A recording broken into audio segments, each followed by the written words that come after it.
I once asked Grok what lay beneath the Grand Canyon and who had first walked its rim. The answer was simple. This was a chasm of rock and river, carved over millions of years, its human story shallow and late, the first peoples arriving only a few thousand years ago. Then the record began to argue back.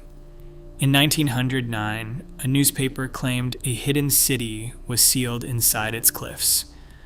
For centuries before that, the Hopi had spoken of an underworld beneath the canyon, chambers where their ancestors once sheltered.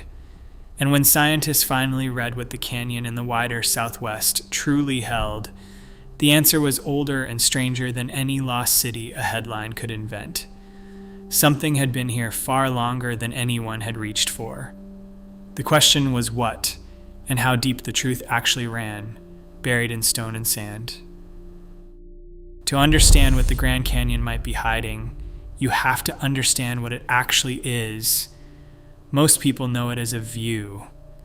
They stand at the rim and look across a vastness the mind struggles to hold, a gorge more than 270 miles long, in places 18 miles across, and a full mile deep from rim to river.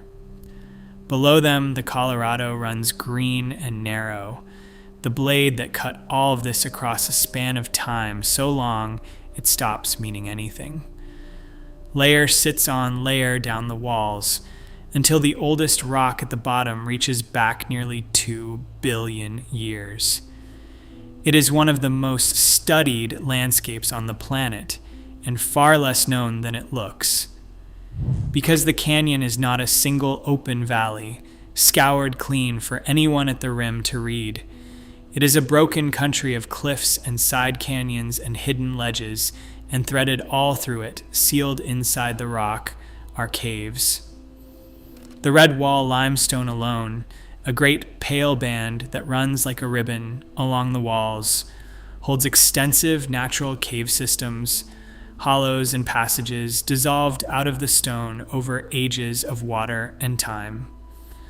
Some open onto the cliff face hundreds of feet above the river, reachable only by boat and then by climbing. Others have no obvious mouth at all. Many have never been entered. Even now, with the whole canyon mapped from the air and walked by millions, large parts of that underground world have never been surveyed in detail. That is the first thing to hold on to. The canyon keeps things, not as a metaphor, but as a plain fact of its structure. A landscape this size, this vertical, this riddled with caves that demand rope and river to reach, is built to hold a secret and never give it up. And people have always sensed that. There is something about standing at the edge of a mile of empty air, looking down into shadow where the light does not reach, that makes a person certain the depths must contain more than they show. For thousands of years, people lived along it and within it. Ancestral Puebloans farmed its terraces and side canyons. Trails wind down through the rock that were old before any European saw them. Villages, granaries, and the marks of daily life sit tucked into ledges across the whole system, a record of human presence far deeper than the empty rim suggests. The canyon was never uninhabited. It was a home, and a hard one. So the ground was set for a mystery, a landscape everyone had seen and almost no one had truly explored. A place with a proven human past and an unmapped underground. A canyon that hid caves the way other places hide nothing at all. If a story were ever going to take hold about something buried in these cliffs, this was the ground it would grow in. And in 1909, a story did. On the 5th of April, 1909, readers of a Phoenix newspaper called the Arizona Gazette opened their pages to one of the strangest stories the paper would ever run. The headline promised explorations in the Grand Canyon, mysteries of an immense rich cavern being brought to light, remarkable finds that indicated an ancient people had migrated from the Orient. And the account beneath it read less like news than like the announcement of a discovery that would rewrite the history of the continent. The explorer was named as G.E. Kincaid. According to the story, he had traveled down the Colorado by wooden boat, and somewhere in the depths of the canyon, he had found an entrance high on a vertical cliff, hundreds of feet above the water, reachable only from the river below. Inside, the paper said, was not a cave, but a citadel. A main passage ran back into the rock for more than 1,000 feet, and off it branched dozens of chambers, a honeycomb carved by human hands into solid stone. The details piled up, and each was stranger than the last. There were rooms holding sealed granaries, their contents somehow preserved. There were copper tools and weapons. There were carved statues whose style, the paper insisted, resembled the art of Egypt or of the East, and belonged to no people known to have lived in North America.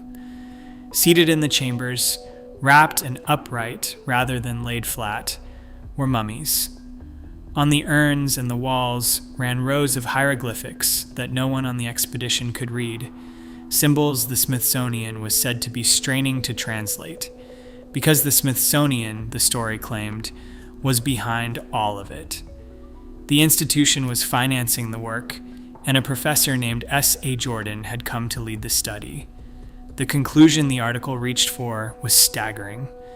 The race that built this underground city was of Oriental origin, possibly Egyptian, tracing back to the age of Ramses. If the tablets could be translated, the paper declared, Egypt and the Nile would be linked to Arizona and the Colorado by a chain of history stretching back into ages that staggered the wildest fancy of the storyteller. This was not a passing item buried in the back pages. It ran on the front.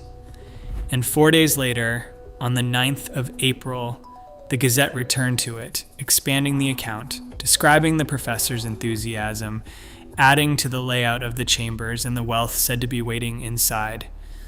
To a reader in 1909, it did not sound like invention. It sounded like the early bulletin of a find that would overturn everything the world believed about who had first come to America and when and from where.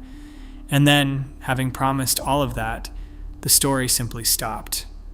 There was no third article, no photographs of the chambers ever appeared, no copper tools, no wrapped bodies, no carved statues were ever placed in a museum.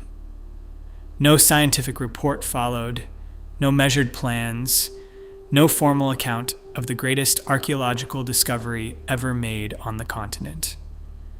The expedition that had supposedly uncovered a lost city beneath the Grand Canyon vanished as completely as if it had never set out, and the silence that followed would come to seem as strange as the cavern itself. Here is what makes the newspaper story harder to dismiss than it should be. Long before 1909, another account of an underworld beneath this landscape already existed.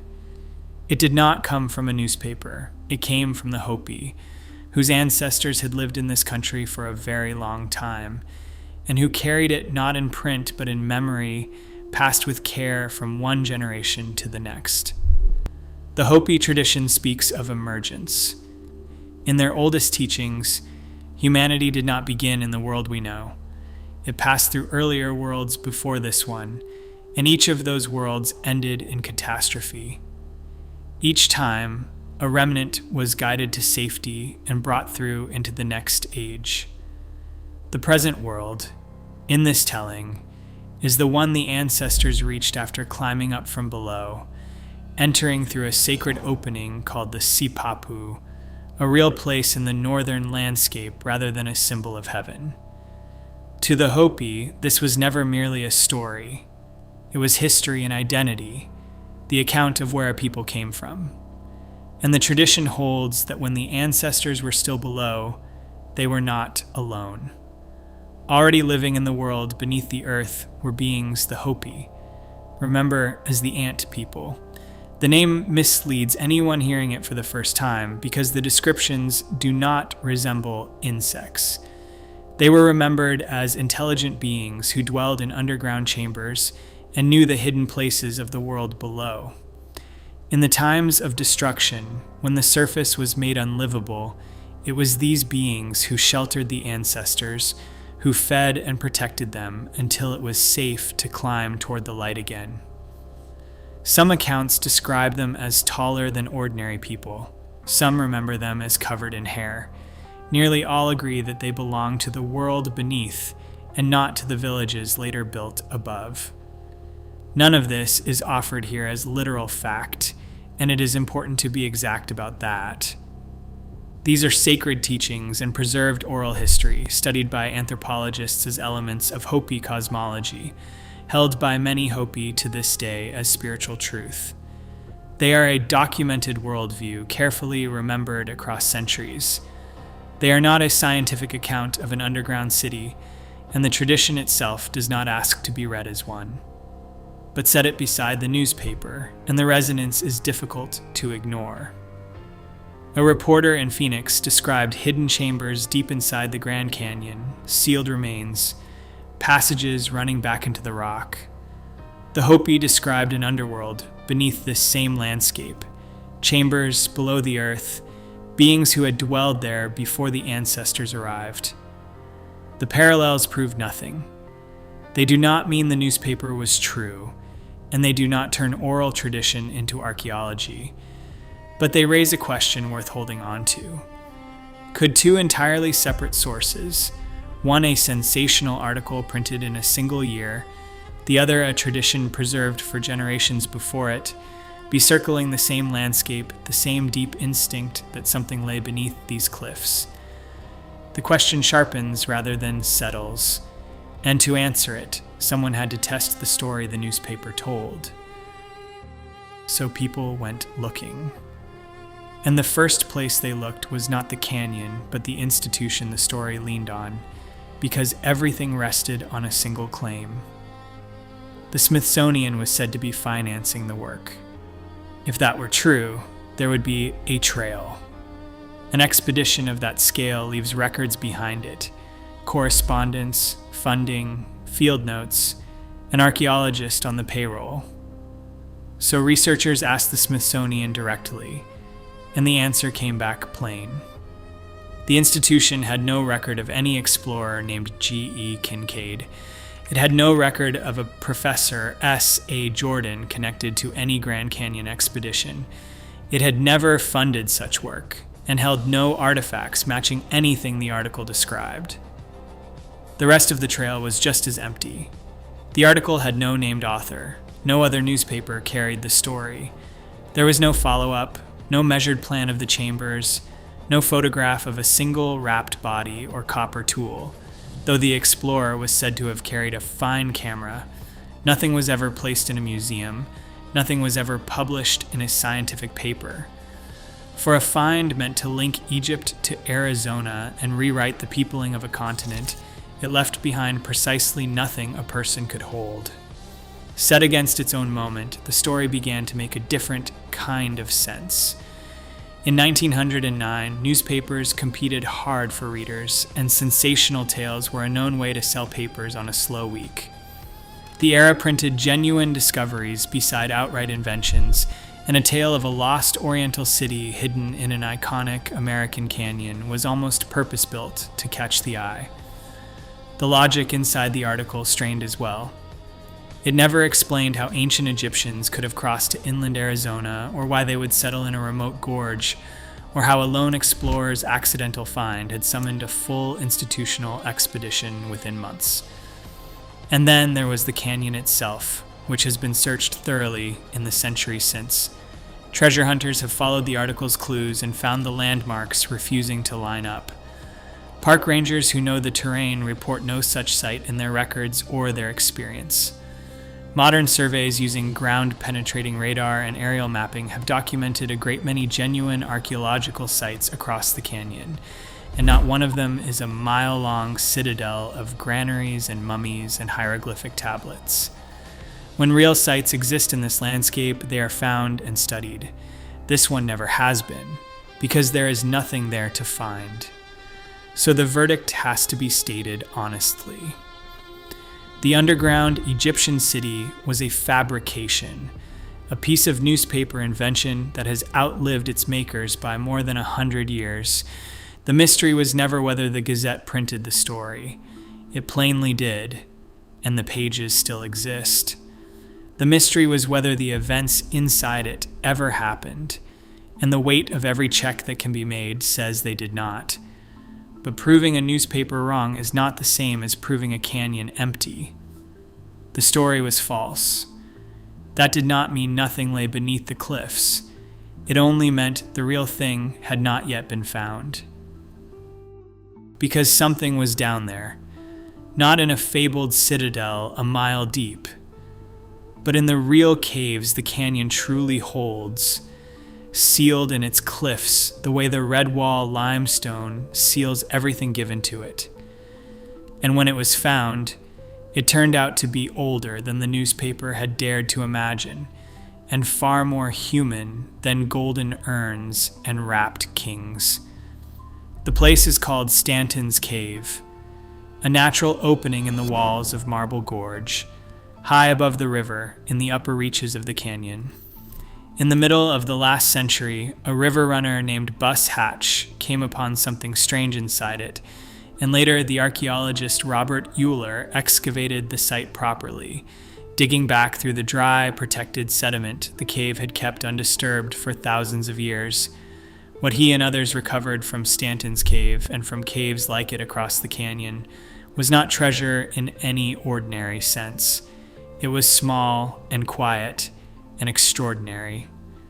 They were figurines. Each was made from a single twig, usually willow, split down its length and then folded and wrapped back around itself with real skill until it took the shape of an animal. Some were clearly deer, others were bighorn sheep, the very animals that move through this country and that people here depended on. A number had been pierced with tiny spears, a small willow animal run through as if struck in a hunt. More than 100 came out of Stanton's Cave alone, and across the wider southwest, more than 400 have now been found, at over 30 different sites.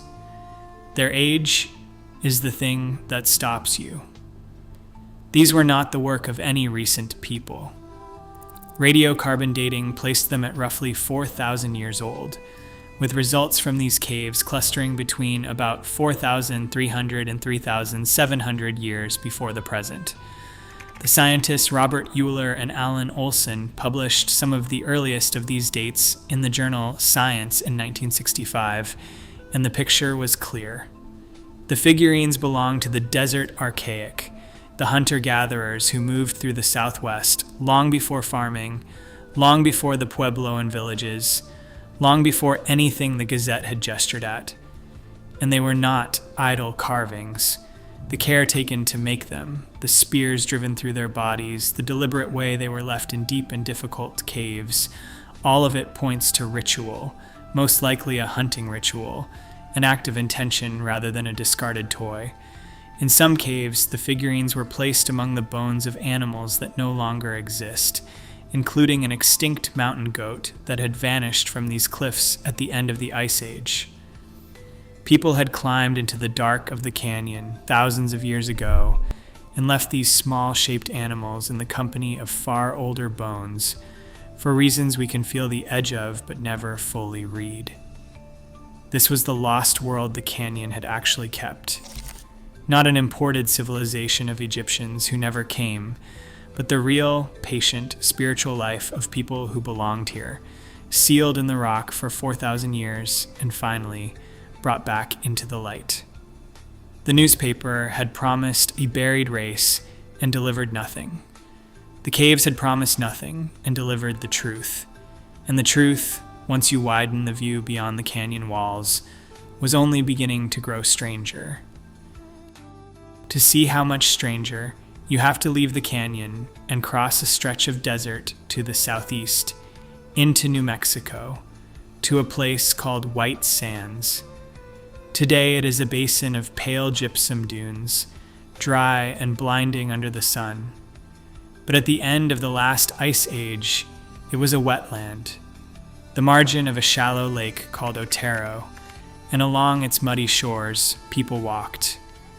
They left their footprints pressed into that mud, and the mud hardened, and the prints survived.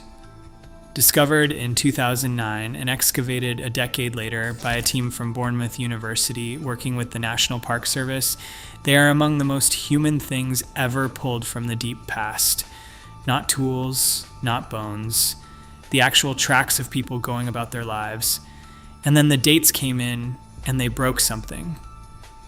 In 2021, a study in the journal Science reported that the footprints were between 21,000 and 23,000 years old.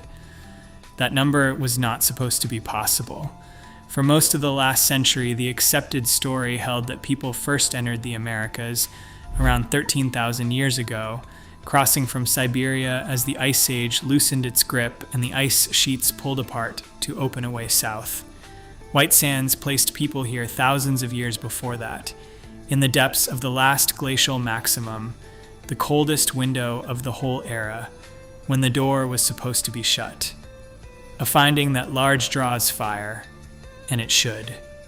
Critics pointed out that the first dates came from the seeds of an aquatic plant, and aquatic plants can draw ancient carbon from the water they grow in, which could make them read older than they truly are. It was a fair objection, and it was tested rather than brushed aside. In 2023, a second study in Science returned to the site and dated it 2 more ways, using ancient pollen and a separate technique based on when quartz grains had last seen sunlight. Both landed in the same range. Then in 2025, a team led by the geologist Vance Holliday dated the lakebed mud itself and sent the samples to 2 independent laboratories, and they agreed again, between roughly 20,700 and 22,400 years. 3 kinds of evidence pointing the same way. The prints hold more than a date. Around them lie the tracks of the animals that shared that vanished shore. The mammoths and the giant ground sloths, the dire wolves and the great American lion. In one place, the record catches a moment directly. A human trackway runs alongside the trail of a giant sloth, a person following the animal, stalking it across the mud 22,000 years ago, preserved as if it happened yesterday. It has to be said plainly that not everyone is convinced. Some archaeologists, among them Michael Waters, still question whether the dates can carry the weight, and note the absence of tools or camps around the prints. That caution belongs in the story. But even the doubters concede that if the footprints are anywhere near this old, the timeline the world was taught is wrong. People were in the Americas far earlier than anyone believed, deep in the Ice Age, walking beside animals that have been gone for 11,000 years.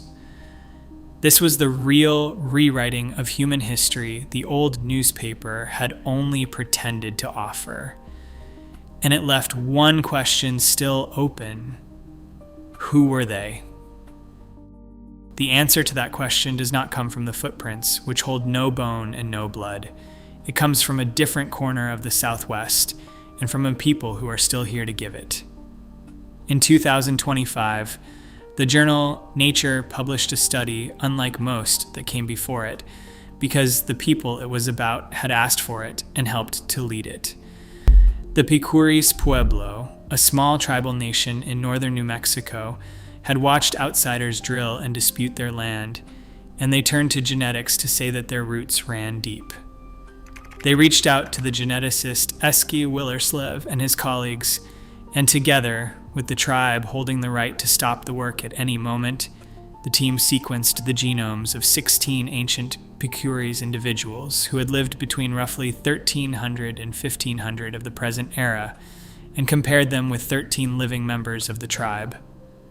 The first author, Tomás Pinotti, and the others found what the Picuris had always said. There was clear genetic continuity between the ancient Picuris and the living ones, an unbroken line running across 1,000 years. And the line reached further back, tying them to the ancestral Puebloans, buried at Pueblo Bonito in Chaco Canyon, the great ceremonial center whose people had drifted away 8 centuries ago. The way the study was done matters as much as what it found. An earlier examination of Chaco Canyon DNA, published in 2017, had been carried out without the consent of the tribes who traced their ancestry to that place. This time, the science served the people rather than stepping over them. It was the first time a federally recognized tribe in the United States had led and co-authored a genomic study of its own ancestry. The genomes carried harder history too. They recorded a fall of around 85% in the Picures population after Spanish colonial rule reached the Southwest in the 1500s, a catastrophe written directly into the DNA. Today, the Picures number only a few hundred people, and yet they are still here, still holding the same ground their ancestors held. This is the true correction to the story the newspaper told. The old article imagined the ancient peoples of the Southwest as vanished foreigners, a race to be explained away. The DNA says the opposite. They did not vanish, and they were not from somewhere else. They are the direct ancestors of native nations who survive to this day, and now their own oral traditions and their own genomes tell a single matching story. The Picures always said they came from Chaco. The science agreed. The real discovery beneath and around the Grand Canyon was never a lost civilization. It was the depth and the endurance of the one that had always been here. Return to the rim, and to the question Grok answered so simply. The newspaper had promised a buried Egyptian city, a lost race hidden in the cliffs, a discovery to stagger the world. It delivered nothing. No cave, no wrapped kings, no hieroglyphic tablets, no record that any of it was ever real. But the honest answer beneath the canyon and across the Southwest turned out to be larger than the lie. Small willow animals sealed in cave dark for 4,000 years. Footprints pressed into Ice Age mud more than 20,000 years ago, beside the tracks of sloths and mammoths long gone. Blood that ties the living to the ancient across an unbroken line. The mystery was never a foreign race hidden in the rock. It was how long humanity has truly stood on this ground, and how much the stone and the sand are still keeping, waiting to be read.